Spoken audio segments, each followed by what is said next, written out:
A single hotel manager steps in to protect a crying woman from an aggressive man in his lobby. Just doing his job, right? Wrong. By midnight that same night, three CEOs, a media mogul, and the city's most powerful attorney were sitting in his office, demanding a business partnership. What he didn't know? The woman he protected wasn't just any guest. And what happened next would change his life forever. This is a true story about how one moment of basic human decency unlocked doors most people spend their entire lives trying to open. Before we dive in, if you love stories about unexpected karma and life-changing moments, make sure to hit that subscribe button. You won't believe where this story goes. Now, let me introduce you to Marcus Chen, 32 years old, single, and the general manager of the Riverside Hotel, a respectable four-star establishment in downtown Seattle. Marcus wasn't running some luxury resort. His hotel was nice, professional, the kind of place where business travelers stayed and small wedding parties booked conference rooms. Nothing extraordinary. Marcus had worked his way up from front desk clerk to manager over 8 years. He was known for three things: an impeccable attention to detail, a genuine care for his staff, and an absolute zero-tolerance policy for anyone mistreating guests or employees. That last quality? That's what changed everything. It was a Tuesday evening in October. The fall conference season was in full swing, and Marcus was doing his usual evening rounds through the lobby. He liked to be visible, to catch small problems before they became big ones: a burnt-out light bulb, a spill someone missed, a guest looking confused at the elevator banks. That's when he heard it. A woman's voice, shaking, trying to stay calm. "Please, I've already told you no. I'm not interested." Marcus's attention snapped to the lobby bar area. A woman in her late 20s, professional attire, was backed against the wall near the bar entrance. A man in an expensive suit guest, by the looks of him, was in her personal space, clearly intoxicated, one hand pressed against the wall beside her head. "Come on, don't be like that," the man slurred. "I'm staying in the penthouse suite. We could have a really good time. I don't understand why you're being so difficult." The woman's eyes were glistening with tears of frustration and fear. Her hands were shaking. And here's what made Marcus's blood boil. At least a dozen people were in that lobby. Businessmen checking their phones. A couple waiting for a taxi. The lobby was full. And everyone was looking away. Marcus didn't hesitate. He crossed that lobby in 6 seconds flat. "Excuse me, sir." His voice was calm but carried authority. "I'm going to need you to step back from this guest immediately." The drunk man barely glanced at him. "Get lost, buddy. I'm talking to the lady." "No," Marcus said, positioning himself between the man and the woman. "You're not. You're harassing a guest in my hotel, and that ends now. Step back, or I'll have security escort you to your room." The drunk man straightened up, trying to use his height — he was taller than Marcus — to intimidate. "Do you know who I am? I spend $50,000 a year staying at hotels in this chain. I'll have your job." Marcus didn't blink. "Sir, I don't care if you're the CEO of the entire corporation. You're drunk, you're harassing this woman, and you have two choices. Walk to your room with dignity, or security will walk you there. Choose." The standoff lasted maybe 10 seconds, but it felt longer. Finally, the drunk man stumbled backward, muttering threats about complaints and lawsuits. Marcus gestured to his security team, who'd arrived at his signal. "Please escort this guest to his room. If he causes any further problems, call the police." Then Marcus turned to the woman, and his entire demeanor changed soft, concerned. "Are you all right? I'm Marcus Chen, the general manager. I'm so sorry you had to experience that." The woman was trembling, tears now flowing freely, but she nodded. "Thank you. I didn't know what to do. He followed me from the restaurant across the street. I thought if I came into a hotel lobby, he'd leave me alone, but you did exactly the right thing," Marcus assured her. "You're safe now. Can I get you some water? Would you like to sit down? I can also call the police if you'd like to file a report." She shook her head quickly.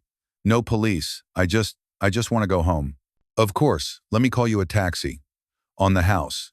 And I'll personally walk you out and wait with you until it arrives." The woman looked at him with genuine surprise. "You don't have to do that." "I know," Marcus said simply, "but I want to make sure you get home safely." And that's exactly what he did. Marcus walked her out to the taxi, paid the driver directly, gave the woman his business card, and told her to call if she needed anything. She thanked him 3 times, her voice still shaky, and disappeared into the night. Marcus thought that was the end of it. A good deed done, a guest protected, a problem solved. He went back inside, filed an incident report, and made a note to potentially ban the drunk guest from the property, pending a review. Just another day in hotel management. He had no idea that the woman he'd protected had spent the entire taxi ride home making phone calls. At 11:30 that night, Marcus was finishing up paperwork in his office when his front desk manager knocked urgently. "Marcus, we have a situation. There are 5 people in the lobby asking to see you. They don't have an appointment, but they're insistent, and they look important." Marcus frowned. Late-night visitors demanding to see management usually meant one thing: complaints. He figured maybe it was friends of the drunk guest coming to pressure him. He prepared himself for a fight. What he walked into was nothing like what he expected. In his lobby stood 5 people. 3 men in tailored suits that probably cost more than Marcus's monthly salary. 1 woman in designer, business casual, and 1 older gentleman with silver hair and an air of authority that filled the room. And in the middle of them all, the woman from earlier. Except now she wasn't crying or scared. She was composed, professional, and looking at him with something that resembled determination mixed with gratitude. "Mr. Chen," she said, stepping forward, "I'm sorry to come back so late. My name is Stephanie Liu. I don't think I properly introduced myself earlier. These are my colleagues and my family." Marcus was confused but maintained his professional composure. "It's nice to formally meet you, Miss Liu. How can I help you?" One of the men in suits stepped forward. "Mr. Chen, my name is David Liu. I'm Stephanie's older brother, and I'm the CEO of Liu Enterprises. This is my sister Rebecca, who runs our hospitality division. This is James Park, our chief legal counsel. This is Richard Tang, who heads our real estate investments. And this is my father, William Liu." The name Liu Enterprises hit Marcus like a freight train. Liu Enterprises wasn't just big, it was massive. They owned hotel chains, shopping centers, office buildings, restaurants. They were one of the largest privately held companies in the Pacific Northwest. And he'd just been nice to one of their family members. William Liu, the patriarch, spoke next. His voice was measured, serious. "Mr. Chen, my daughter told us what happened tonight. She told us how you intervened when she was being harassed, how you protected her without knowing who she was, how you ensured she got home safely." Marcus felt his face growing warm. "Sir, with respect, I was just doing my job. Any decent manager would have—" "No," William interrupted firmly. "Any decent manager would not have. My daughter stood in this lobby for 3 full minutes before you arrived. She told me there were at least 15 people within earshot. Do you know how many people helped her? 0. Do you know how many people even made eye contact? 0. Except you." Stephanie spoke up, her voice stronger now. "I stayed in the hotel lobby because I thought it was safe. I thought someone would help. But everyone looked away. Everyone pretended not to see. You're the only person who stepped in. You put yourself between me and a man who was bigger than you, potentially violent, and you didn't hesitate." David Liu continued. "Mr. Chen, do you know what my sister does?" Marcus shook his head, still trying to process the situation. "Stephanie is our VP of Operations. She oversees 73 properties across 3 states. She's also one of the smartest people I know when it comes to identifying talent and character. And tonight, she called me from her taxi and said, 'David, I just met someone we need in our organization.'" Marcus felt dizzy. I appreciate that, but I'm not looking for a new job. I'm happy here." Rebecca Liu smiled. "We're not here to offer you a job, Mr. Chen. We're here to offer you a partnership." The word hung in the air. Partnership. Richard Tang, the real estate executive, opened a briefcase and pulled out a folder. "Mr. Chen, we've been planning to expand our boutique hotel division. We want to open 15 properties over the next 3 years, focused on the kind of genuine hospitality that's becoming rare. Properties where guests feel protected, valued, and truly cared for. We've been interviewing potential partners for 6 months. We've met with dozens of candidates who look perfect on paper, prestigious degrees, connections, experience at luxury brands. But something was always missing," James Park added. "They knew hospitality as a business model. They didn't understand it as a calling. They could quote profit margins, but they couldn't tell us why they actually cared about guests." William Liu stepped closer to Marcus. "My daughter told me that when you turned to her after confronting that man, your entire demeanor changed. You weren't the manager anymore, you were a human being, making sure another human being was okay. That's not training, that's character. And character can't be taught. Marcus's mind was racing. I'm honored, truly, but I don't understand. You don't know anything about me. You don't know my qualifications, my education, my business experience. We know enough, David interrupted. We know you've been with this hotel for 8 years. We know you started as a front desk clerk and worked your way up. We know your guest satisfaction scores are among the highest in the entire chain. We know your employee retention rate is exceptional. People don't leave your team. We made some calls in the last 2 hours. Stephanie added, and we know that when you had a choice between looking away like everyone else or potentially putting yourself at risk to help a stranger, you chose to help. That tells us more than any resume ever could. Richard Tang laid out the folder on the lobby's coffee table. Here's what we're proposing. We're launching a new boutique hotel brand called Sanctuary Hotels. The concept is upscale properties that prioritize genuine care and safety. Every hotel will be a place where guests feel protected and valued, especially solo travelers, women, and anyone who might feel vulnerable. Rebecca continued, we want you to be the founding partner and chief operating officer. You'd oversee the development of all properties, establish the training standards, build the culture, hire the key leadership. You'd have equity in the venture. We're talking about a 20% ownership stake. Marcus felt like he couldn't breathe. 20% ownership in a multi-property hotel venture with the Liu family, that was life-changing money. Generational wealth. We've allocated $30 million for the first phase, David said. 3 properties in Seattle, Portland, and Vancouver to start. If successful, we expand. Your base salary would be $400,000, plus performance bonuses, plus your equity stake. The numbers were almost incomprehensible to Marcus. He currently made $90,000 a year and thought he was doing well. But Marcus hadn't gotten where he was by making impulsive decisions. Can I ask why you're doing this? And why so fast? We met 4 hours ago. William Liu sat down, gesturing for Marcus to sit across from him. Mr. Chen, I'm 73 years old. I've built my company over 40 years. And I've learned that the most important business decisions aren't about spreadsheets or projections. They're about people. Specifically, they're about character. He leaned forward.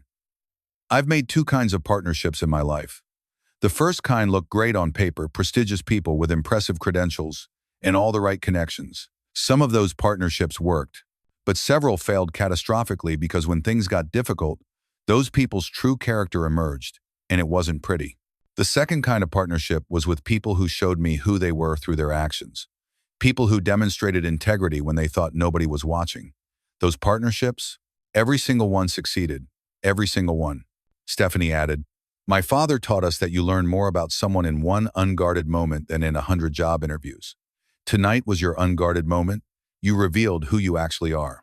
James Park, the attorney, spoke up. I know this seems fast, but we've been searching for the right person for this venture for months. We've interviewed candidates, done market research, analyzed competitive properties. We know exactly what we're looking for, and tonight we found it. Here's what I'm proposing, David said. Take this folder home. It has an overview of the venture, the proposed terms, everything. Review it. Think about it. We're not asking for an answer tonight. Take a week. Talk to a lawyer. We'll pay for you to consult with independent counsel. Ask us questions. Visit our properties. Meet our team. Do your due diligence. But know this, William added. This offer is real. It's not contingent on anything except your acceptance. We're not interviewing other candidates. We've made our decision. Marcus looked around at these 5 successful, powerful people standing in his modest hotel lobby at midnight, offering to change his life. It felt surreal. There's one thing I need to know, Marcus said finally. Why Stephanie? No offense intended, Miss Liu, but you're a VP of a major company. Why were you alone tonight without security or someone with you? Stephanie's expression became sad. That's a fair question. I was meeting a friend for dinner at that restaurant she canceled last minute. I decided to eat alone anyway. I'm VP of operations, but I'm also a 28-year-old woman. I wanted to live my life, go to dinner, not have security following me everywhere. I thought I'd be safe in a busy downtown area. I was wrong. She looked directly at Marcus. What happened tonight happens to women constantly. The difference is that tonight, someone stepped in. Someone cared enough to act. That's the kind of culture we want to build in our hotels. That's why we call them sanctuary hotels. We want them to be actual sanctuaries. Marcus felt something shift in his chest. This wasn't just a business opportunity. It was a mission that aligned with his values on a fundamental level. Marcus took the folder. He spent the next week doing exactly what they suggested. He hired an attorney to review the contracts. He visited 3 Lou Enterprises properties. He met with their executive team. He researched their business practices, their reputation, their financial stability. Everything checked out. More than checked out, it was impressive. The Lou family had a reputation for ethical business practices, excellent employee treatment, and genuine community investment.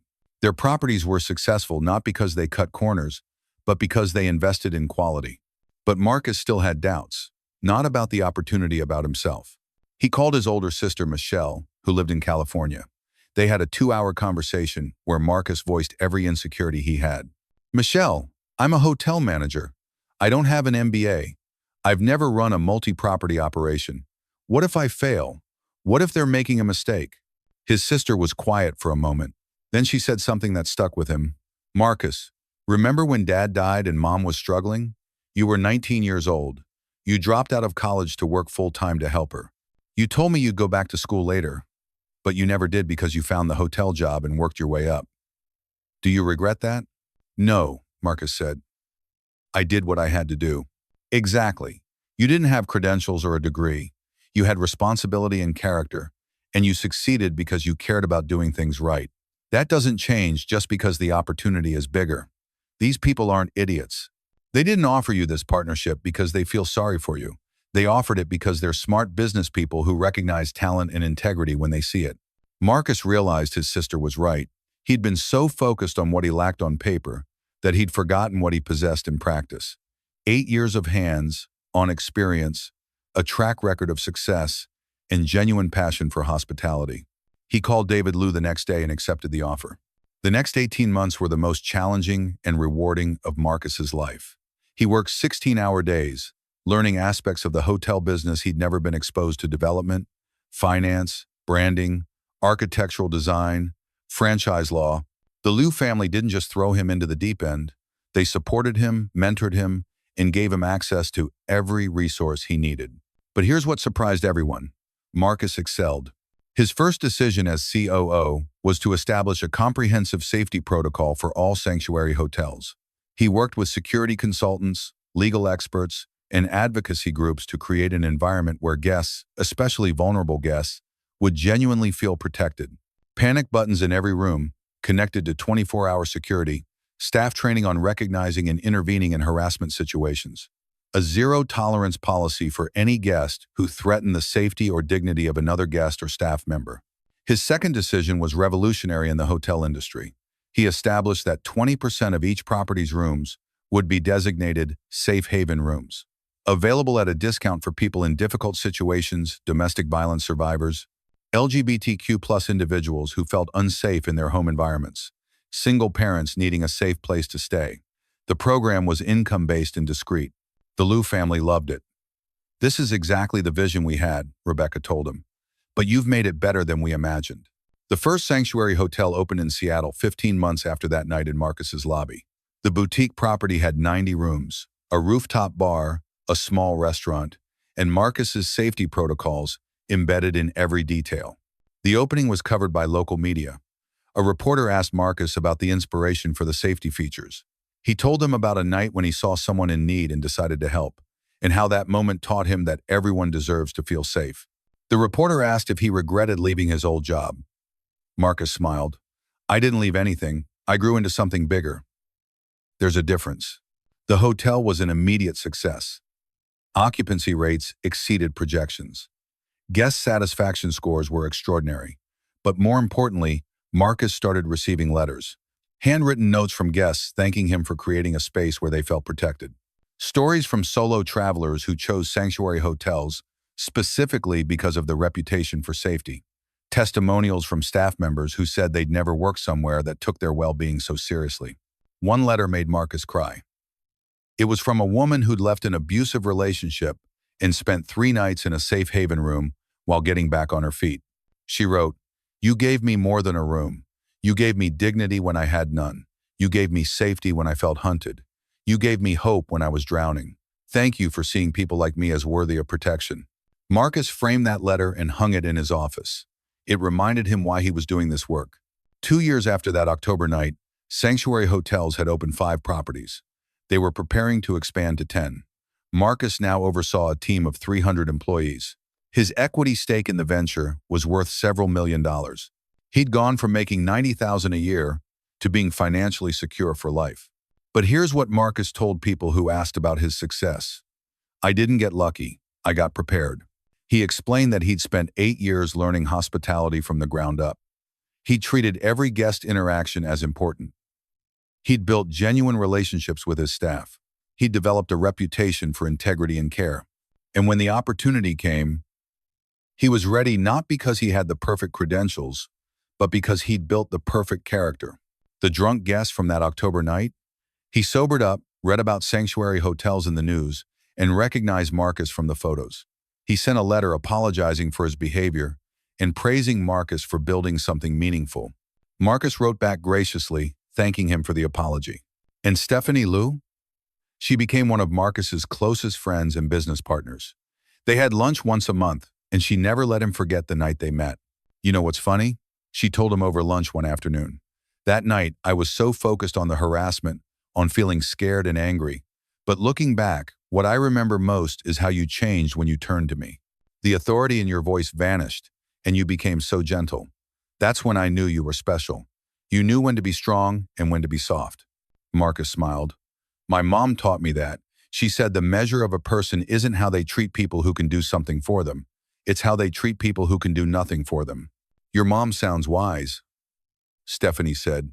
"She was," Marcus replied. "She passed away a few years ago. But I think she'd be proud of what we built." "I know she would," Stephanie said firmly. Here's what Marcus's story teaches us. Opportunities don't always come dressed as opportunities. Sometimes they come disguised as difficult situations that require you to reveal your character. Marcus didn't help Stephanie because he thought it would benefit him. He helped her because it was the right thing to do. He didn't know she was connected to one of the most powerful families in the region. He didn't know she was an executive. He just saw a person in distress and acted. But here's the deeper truth. The reason Marcus was ready for that opportunity when it came wasn't because of that single moment of kindness. It was because of 8 years of consistent behavior. 8 years of treating guests with dignity. 8 years of supporting his staff. 8 years of making the harder right choice instead of the easier wrong choice. The universe or fate or karma or whatever you want to call it doesn't reward single acts of kindness with million-dollar partnerships. But it does notice patterns of behavior. It does recognize people who consistently demonstrate integrity. And when the right moment comes, those people are ready. Marcus likes to tell his staff a story during training. He says, "Imagine you're walking down a street and you see an elderly person drop their wallet. You have a choice. Pick it up and return it, or keep walking." Most people think the important question is, what do I do? But the real question is, what kind of person have I become? If you've spent your life being the kind of person who helps others, you'll pick up that wallet without thinking. It's automatic. But if you've spent your life being the kind of person who looks away, the internal debate about what to do will paralyze you. Character isn't about single decisions. It's about becoming the kind of person who makes good decisions automatically. That night in October, Marcus didn't make a decision to help Stephanie. He simply acted according to who he'd become over years of practice. Today, Sanctuary Hotels employs over 800 people. They've become known as one of the best employers in the hospitality industry, with industry-leading wages, benefits, and career development programs. Marcus established a policy that any employee facing harassment or discrimination from a guest will be fully supported, even if it means losing that guest's business. The Safe Haven program has helped over 2,000 people. Sanctuary Hotels partners with domestic violence organizations, LGBTQ+ advocacy groups, and social services agencies to identify people who need temporary safe housing. The program is completely confidential and has become a model that other hotel companies are studying. Marcus still lives in Seattle.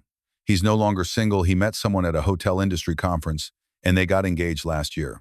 He's on the board of 3 nonprofit organizations focused on hospitality industry workers' rights. And he's mentoring 12 young hotel managers who remind him of himself 8 years ago. The Liu family? They consider Marcus part of their extended family. William Liu tells people, sometimes you make a business decision, and sometimes you recognize family. With Marcus, we recognize family. David Liu says, my father taught me to trust character over credentials. Marcus proved that wisdom right. He's not just a successful business partner, he's made us better at what we do. And Stephanie? She tells people, the worst night of my year became the catalyst for the best decision our company ever made. That's the thing about character, it transforms, not just the person who has it, but everyone around them. So what's the takeaway from Marcus's story? It's not that you should be kind to people because they might be secretly powerful and reward you. That's transactional, and it misses the point entirely. The takeaway is this: build your character every single day. Treat people with dignity when nobody's watching. Stand up for what's right even when it's inconvenient. Develop genuine skills through hard work and consistency. And when opportunity knocks, not if, but when you'll be ready, not because you got lucky, but because you became the kind of person who was prepared for that moment. Marcus didn't win the lottery. He didn't stumble into success. He built a foundation of character, competence, and care over 8 years. And when the test came, he passed not because he was trying to pass a test, but because the test revealed who he already was. Your character is being built right now, in this moment, by the small choices you make when you think nobody's paying attention. Someone is always paying attention, even if it's just you, noticing what kind of person you're becoming. The question isn't whether you'll get opportunities in life. The question is, when they come, will you be ready? Marcus was ready, not because of that one night, but because of every night before it. And that, friends, is how one moment of simple human decency can change everything, not because the moment was magic, but because the person was prepared. If this story inspired you, hit that like button and subscribe for more stories about unexpected karma and life-changing moments. Drop a comment and tell me, what would you have done in Marcus's position? Would you have stepped in, or would you have looked away? Be honest. The answer tells you who you are right now and who you're becoming. Thanks for watching. Until next time, remember, your character is your currency. Invest wisely.